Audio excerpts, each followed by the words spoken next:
Alhamdulillahirabbil alamin. Wassalatu wassalamu ala sayyidil mursalin Muhammadin wa ala alihi wa sahbihi ajma'in. Bapak-bapak dan ibu-ibu yang dimuliakan Allah,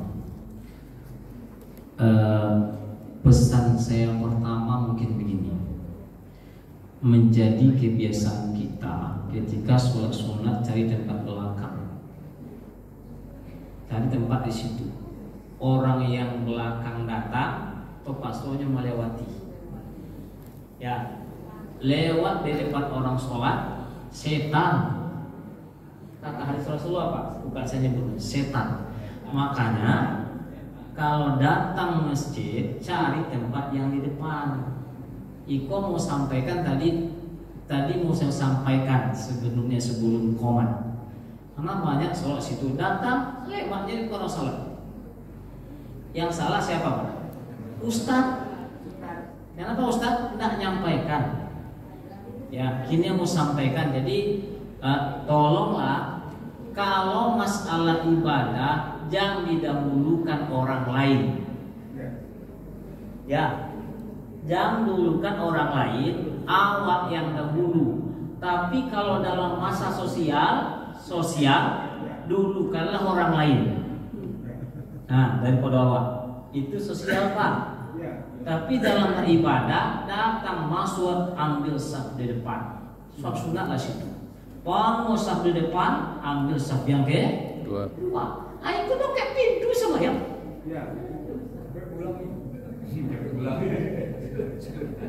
Kalau cepet pulang kan di rumah aja lah kan. Kalau itu menjadi tujuannya kan, makanya ambil saf yang depan. Yang pertama kan kadang-kadang Pak masuk heran, Pak. Lah bebusa murid pengurus Tuhan isi saf yang di depan. Kalaulah ada nabi di hadapan awak, makanya mengecek lau ta'lamu ma fin nida wa fis safil awal. Jikalaulah engkau tahu, ada yang mengatakan lau ta'lamu ummati, jikalaulah umatku tahu apa yang ada dalam nida. Nida itu adalah azan ya. Nida itu panggilan, seruan, bukan nida nama orang. Siapa udah nida itu dia lontong, nah, bukan itu. Ya. Kalau jangan lontong doa nanti habis lebaran, Pak. Nida itu seruan azan, panggilan sholat.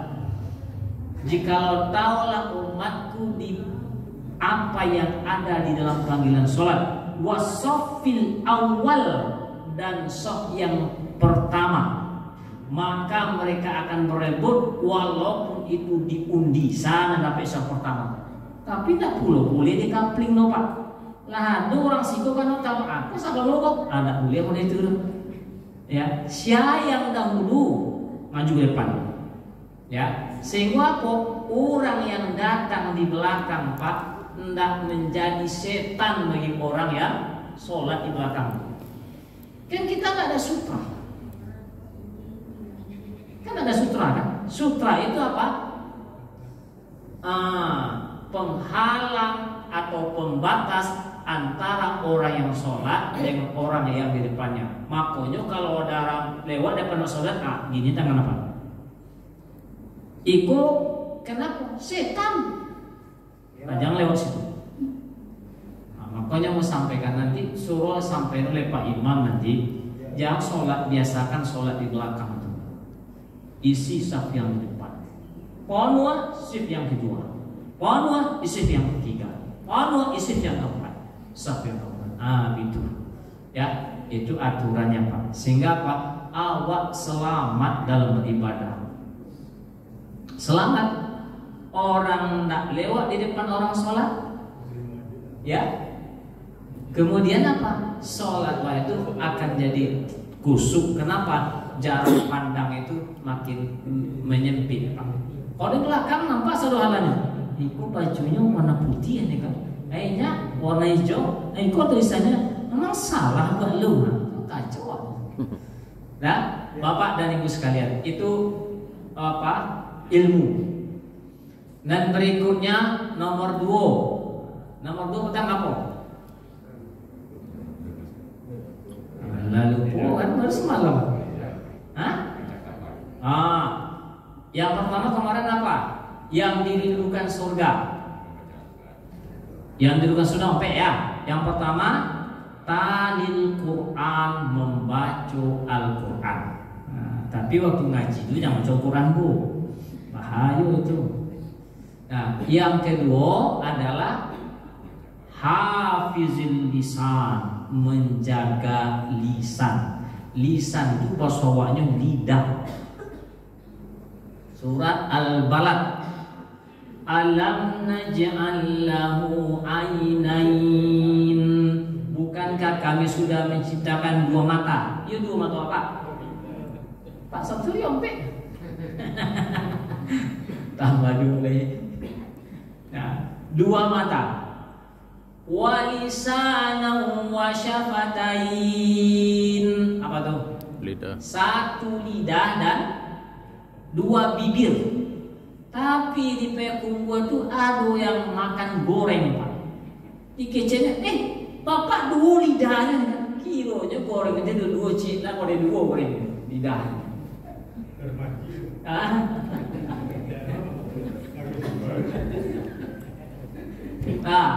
Satu lidah, lisan. Lidah ini Bapak dan Ibu sekalian, inyo tidak bertulang, tapi bisa keseleo Pak. Kalau iku bertulang bisa keseleo, ya. Tapi lidah iku nak tulang, ya. Tapi bisa keseleo, namanya keseleo lidahnya. Sehingga membaca Sallallahu Alaihi Wasallam tidak bisa dibaca. Membaca Allahu Subhanahu tidak bisa dibaca. Kenapa? Lidah keselio. Siapa tuh Pak? Ya saya nyebut nama. Pokoknya lidahnya keselio gitu kan. Kenapa? Tidak dibiasakan mengucapkan itu sehingga lidahnya keselio. Lidah ini Bapak dan Ibu sekalian, walaupun tidak bertulang, maka dia disebut ju'ilal lisan dalilul qalbi. Lisan ini adalah menunjukkan hati. Jadi waktu bicara tentang lisan, lidah tidak bisa pula bicara lepas daripada hati. Pertama dulu lidah. Bapak dan Ibu sekalian yang dimuliakan Allah, dulu Luqmanul Hakim itu kan orangnya hitam Pak, samulah jambu kira-kira, tapi mungkin lebih hitam dari Muslim. Ya, badannya ketek pulonya, tapi otak cerdas, kerojonya biasa, dan dia punya seorang majikan. Majikannya orang kayu. Makanya majikannya gua minta, Luqman, buat nambo sampah nan paling elok. Ya, gulai elok. Cakau pakai lama tuh gulai itu. Apa tadi? Jantung pisang. Makan jantung. Tapi kalau makan hati bayu. Makan buatkan nampo gulai sambah nan paling elok. Baik, makanya dibuatkanlah oleh Luqman itu. Apa bahan yang dibuatnya? Lidah dan hati. Dibuatnya. Jadi matilah. Yang makan sahur kan? Nah, kali yang lain buat nampo sambah nan paling buruk bahannya. Nah, dibuatnya pula hati jolidah. Tuh orang patahnya lah Pak. Iku nenelok hati jolidah jo. Kalau sate lidah masih mendingan tuh enak. Tapi kok ketika nan buruk hati jolidah jo, baca ke Luqman. Iko je bahan nenok bahannya iko jo, nan buruk bahannya iko jo. Makanya dikecillah oleh Luqman. Wahai Tuhan, kalau lidah itu orang bisa masuk surga karena lidah. Ya. Karena lidah pun orang bisa masuk neraka. Kalau ada mubali DP Kumbu itu dulu, dia coba cerita, kami dulunya kan sama-sama berangkat haji, tapi ada kawan berangkat haji karena kolor, kan? Dan nambo berangkat haji karena lidah. Apa begitu? Inyo ternyata juara lembaran nampak, makanya berangkat naik haji. Dan nambo ini mau balik, kan? Di berangkat pula orang lain, kan karena lidah, karena kolor. Nah, itu eloknya Pak. Ya, berangkat haji, tapi oleh Allah, oleh Luqman, lidah dan hatiku elok, maka dia dijamin masuk surga oleh Allah Subhanahu wa taala. Tapi lidah dan hati pula yang menyebabkan orang tersungkur ke dalam neraka. Nah, lidah yang mana kini? Nah, tentu awak punya Pak. Yang pertama dulu hati. Yang bahasanya apa? Kolbun. Jangan dirubah bahasanya Pak. Kalbun. Kalau kalbun itu anjing. Kolbun. Inna fil jasadi mudghah. Sesungguhnya pada tubuh seseorang ada segumpal darah. Iza sholahat sholahal jasadu kullu. Apabila segumpal darah itu baik, maka baiklah tubuh itu semuanya. Wa iza fasadat fasadatul jasadu kullu. Maka apabila rusaknya segumpal darah itu, maka rusaklah tubuh itu semuanya. Ala wahiyal qalbu. Ketahui apa itu baratnya? Hati. Ya, hati itulah yang segumpal darah. Kalau elok hati, maka baiklah tubuh. Tapi kalau rusak hati, maka rusaklah tubuh. Hati yang dimaksud adalah fuad. Hati itu Pak, bukan hati yang wak kenal. Oh, kalau hati yang wak kenal itu kaitannya kalau masalah fisik Pak, ada bahasanya hurrimat alaikumul maitatu waddamu. Nah, itu masalah fisik Pak. Diharamkan untuk kalian bangkai dan darah. Darah yang dimaksud di situ adalah damun masfuhun. Artinya darah yang mengalir. Hati itu kumpulan darah Pak, tapi dia bukan mengalir. Boleh makan hati, ya, makan enak hati itu. Tapi kalau ibu-ibu yang makan hati, itu bahaya, ya, bahaya. Kenapa? Makan hati, tapi kalau hatinya memang hati sapi, apalagi hati kambing, wah, nah ini seminarnya kan. Nah, itu hati itulah yang dimaksud adalah fuad, hati. Nah, Bapak dan Ibu sekalian yang dimuliakan Allah, hati ini ada 3 disebut oleh Allah dalam Al-Quran. Yang pertama adalah hati yang mati. Aduh, hati mati, aduh. Hati yang mati itu adalah hati sama orang mati Pak. Dicubit tidak terasa, ya. Diriri tidak terasa, ya orang mati lah namanya. Tidak ada rasa. Kalau hati yang sudah mati diingatkan, tidak ada pengaruh. Tidak diingatkan, sama aja. Itu hati yang mati. Orang mati itu Bapak dan Ibu sekalian, itu tidak akan merasakan apa-apa. Ya, kalau ada orang mati bisa maju makaikan kapas sendiri atau tak matinya tuh. Ya, mana tahu kan? Ya, ada orang mati tapi bisa pakai baju sendiri. Itu orang mati pakai api itu. Nah, bisa. Tapi kalau mati yang sebenarnya dia tidak bisa ngapa-ngapain Pak. Hati yang mati tidak bisa lagi.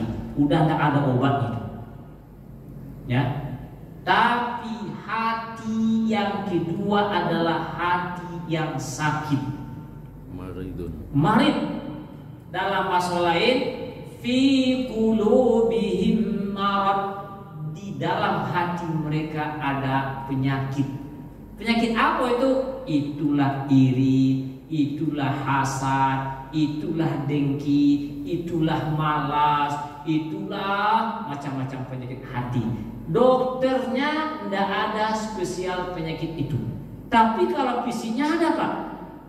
Tapi kalau penyakit tadi, Bapak cari dokter seluruh Pekanbaru nih, dokter spesialis penyakit hati yang sebut tadi, tidak akan ketemu.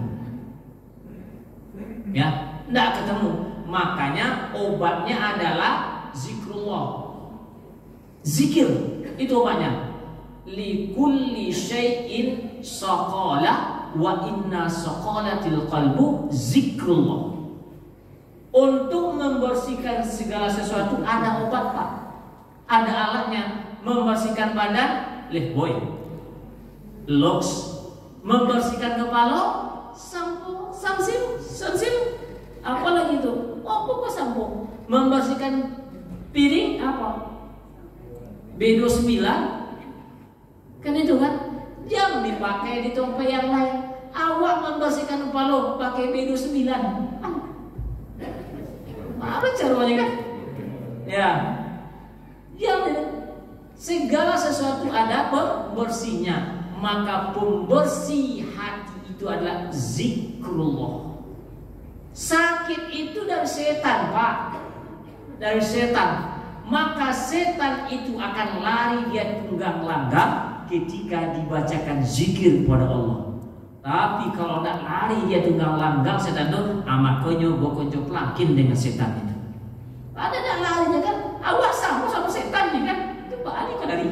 Tapi kalau memang hati bersih mau diobati, maka banyaklah berzikir kepada Allah Subhanahu wa taala. Zikir itu obatnya.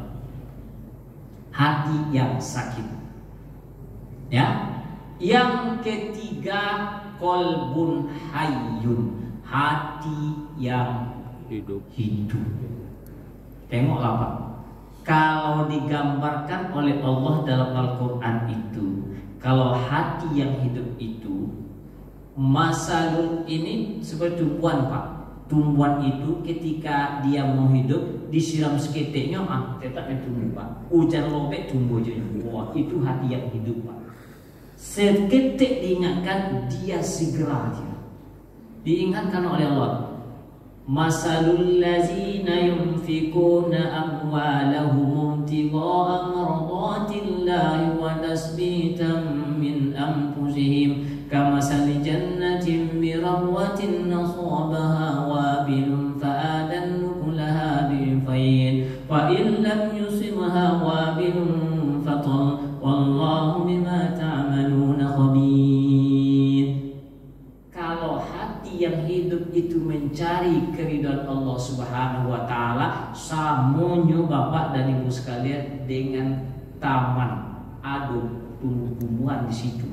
Kalau nyo disiram oleh hujan dan labe agak banyak hujannya, airnya siramnya, maka nyo menghasilkan 2 kali lipat. Tapi kalau hujan seketik, hujan ringan ya kan, tapi nyo tetap menghasilkan dengan hasil yang luar biasa. Itu hati yang hidup semacam itu, Pak.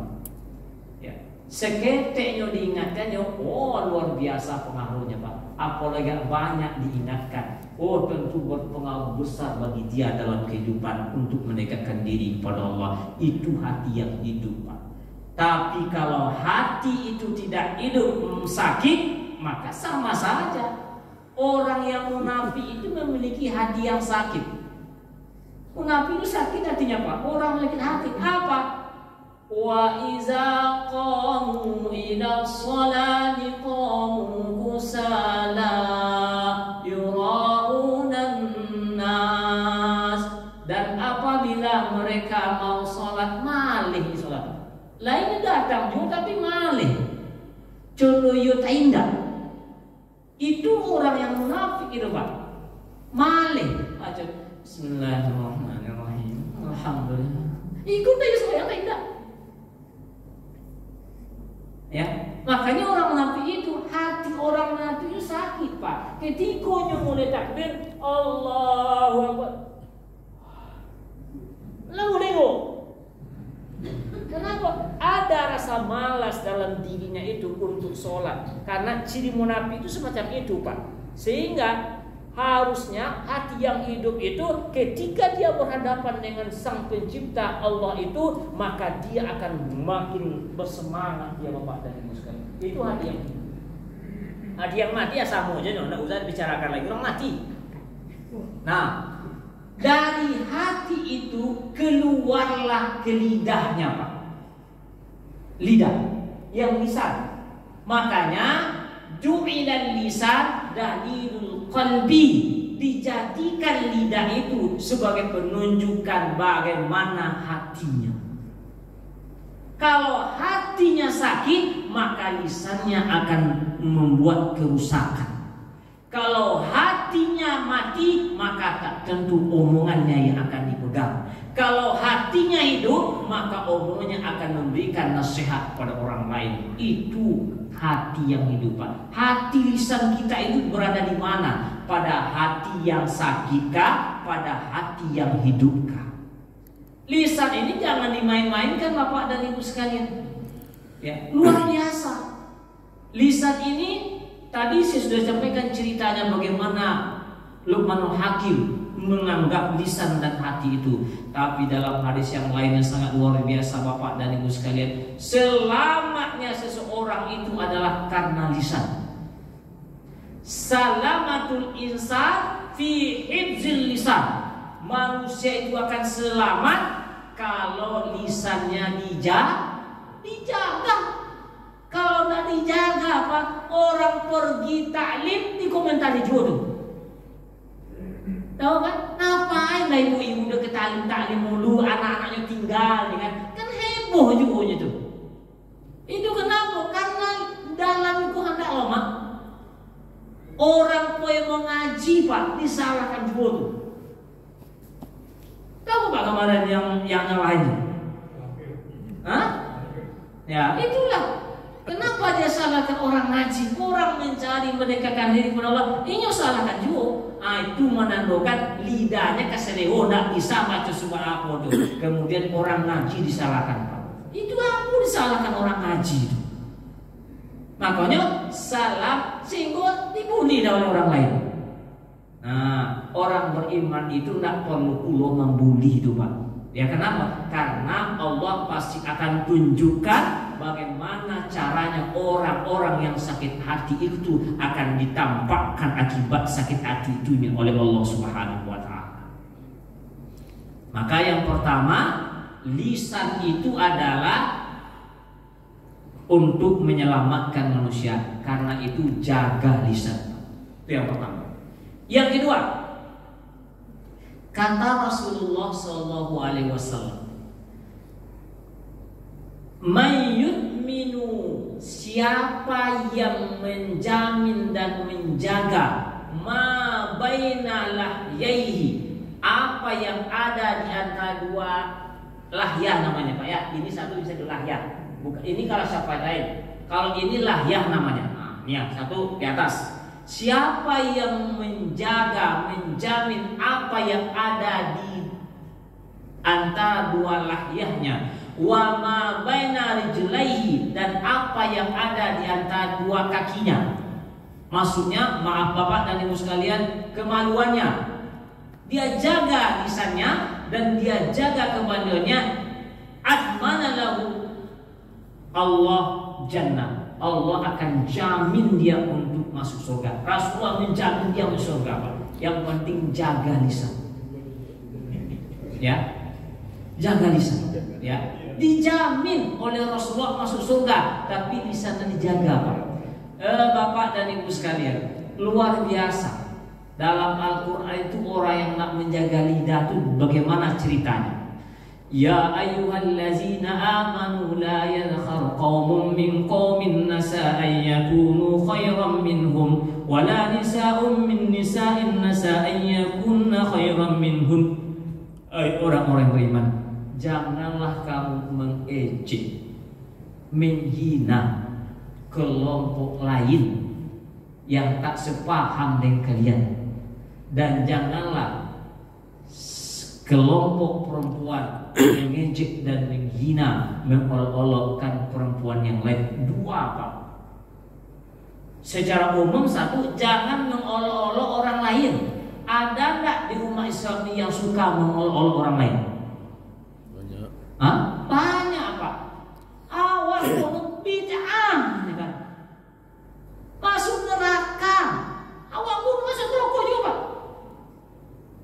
Kan ada itu mengolok-olok. Mudinyo aja mengkapling surga. Ya. Banyak orang-orang semacam itu sekarang Bapak dan Ibu sekalian. Kalau tidak sepaham waknya dikecenya Allah di langit, kalau tidak di langit Allah makanya kafir, bid'ah. Allah dikecenya di langit, dari mana di langit tidak tahu. Ini tidak tahu dia kenayannya tuh. Tapi ini model itu. Nah, itu sama dengan mengolok-olok Bapak dan Ibu sekalian. Tidak ada orang yang bisa mengkapling surga masing-masing Pak.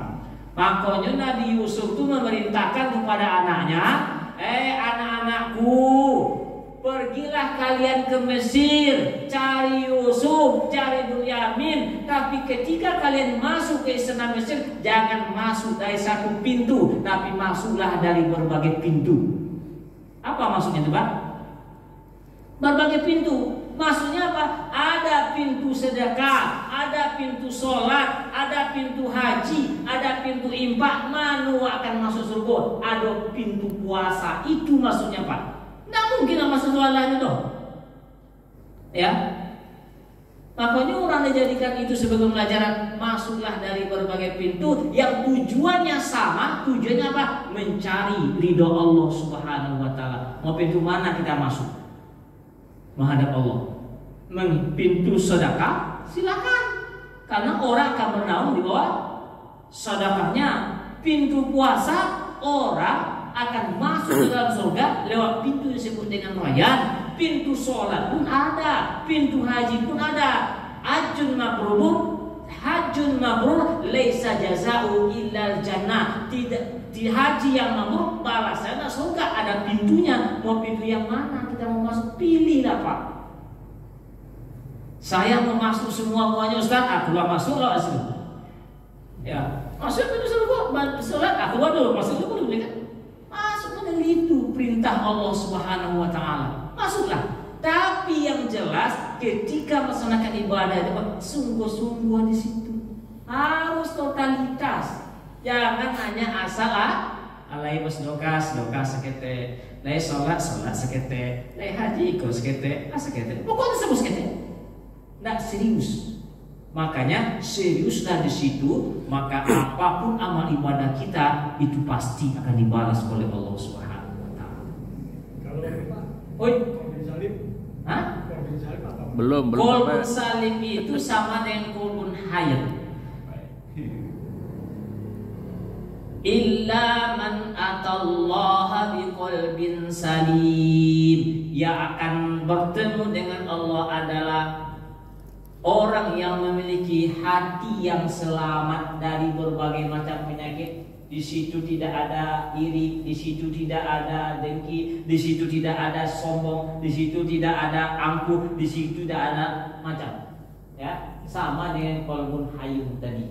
Tapi bedanya adalah penyebutan nama. Kalau qalbun hayyin itu karena berkaitan dengan sakit dan mati, tapi Al-Qur'an menyebutnya dengan qalbun salim. Ya, selamat. Islam itu adanya selamat. Kalau tak selamat, tak Islam namanya Pak. Makanya selamat.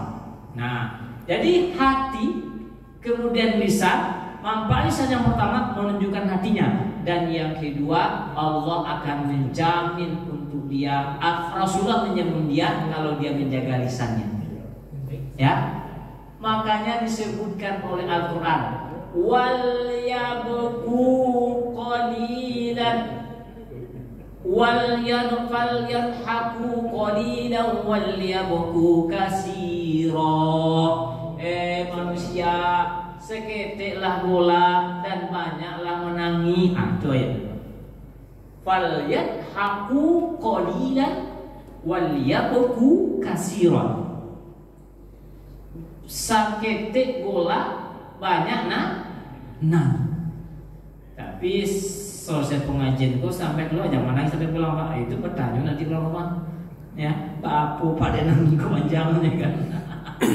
Apo disampaikan Ustaz tadi menangi itu Pak mengingat dosa-dosa apa? Itu tujuannya menangi. Awak pernah ada yang nak berdosa Pak. Kalau yang mengecen nak berdosa justru itu dosa. Nggak ada yang nak berdosa Pak. Ya, makanya menangislah ketika dosa-dosa itu nampak dewa Pak. Tapi dosa pula yang membuat orang masuk dicampakkan ke dalam neraka oleh Allah Subhanahu wa taala. Tersungkur di situ usaha minta tolong. Nah, itu lisan. Yang kedua. Yang ketiga Bapak dan Ibu sekalian, alaika bitulis samti. Kata Rasulullah, kamu harus banyak diam. Tidak mengecek Pak. Alaika bitulis samti. Kamu harus banyak diam. Fa innahu mutaraddidatun lisyayatin. Karena banyaknya diam itu mengusir setan. Tapi diam itu bukan melamun Pak ya. Diam lah tapi melamun. Enggak itu masalah. Justru kalau melamun itu setan datang Pak. Ya. Tapi yang dimaksud dengan diam itu adalah di dalam hatinya dia ingat. Zikir dia dalam hatinya itu Bapak dan Ibu sekalian. Makanya ketika dia banyak berzikir, tidak banyak dia berbicara, maka setan akan lari daripada dia. Terus yang ketiga apa lagi? Wa aunun laka fi umri dinik. Maka Allah akan menolongmu dalam urusan agamamu. Waduh, manfaat dia. Ya, Allah akan tolong kita dalam urusan agama kita. Itu karena banyak diam. Makanya orang yang berpikir itu adalah orang yang diam Pak. Tidak mungkin orang berpikir ketika mengecek. Makanya tafakkaru, berpikirlah kalian tentang apa? Fi khalqillah wa la tafakkaru fi zatillah. Berpikirlah dalam ciptaan Allah dan jangan berpikir tentang zat Allah. Tapi kalau balik gua berpikir Pak, bentuknya Tuhan gua itu sose balik pikir itu. Ya, makanya jangan pikirkan situ. Yang dipikirkan adalah ciptaan Allah. Afala yanzuruna ilal ibili kaifa khuliqat. Kenapa kalian tak melihat unta bagaimana diciptakan? Ya kan? Wala tasjud kasujudil jamal. Jangan kau sujud seperti sujud unta. Ada lagi pikir Pak. Unta kamu lihat, baca sujud unta Pak. Hah? Nengok juga jangan naik unta le. Baca rohnya. Afala yanzuruna ilal ibili kaifa khuliqat. Apakah kalian tak melihat bagaimana unta diciptakan? Dalam hadis, la tasjud kasujudil jamal. Jangan kau sujud seperti sujud unta. Apa maksudnya? Unta ditengok, banyak cara sujud. Mana dulu sujud unta itu? Di belakang atau di depan? Makanya Bapak dan Ibu sekalian, ambo pernah menengok Pak orang yang baru naik unta. Naik kudu kan gampang. Kapannya mau tengok kan? Orang naik unta karena tidak biasa naik unta, naiklah ke unta doang. Kemudian togaklah unta Pak. Tepat lihatnya langsung. Kenapa? Tidak biasa naik unta. Tapi itu naik kudu lama, tuh naiknya kedua dan suang. Tapi kalau unta itu tidak. Kalau naik, bisa terbalik. Kalau turun, tidak tahu caranya terbalik juga dia Pak. Jadi kalau naik unta itu memang tidak sembarangan orang. Nah, tidak sembarangan orang naik unta itu nampaknya. Ya, kan unta itu ada punuknya Ibu ya. Punuk namanya itu kan. Nah, itu gunanya Bapak dan Ibu sekalian adalah untuk menyimpan air. Jadi unta itu tidak pernah dia haus atau dia bisa haus bisa tak minum berhari-hari Pak. Makanya dan banyak unta itu di Timur Tengah padang pasir itu lah karena air sulit situ. Ya, tapi kalau sekali minum Bapak dan Ibu sekalian, oh bisa habis air sesungguhnya itulah unta itu.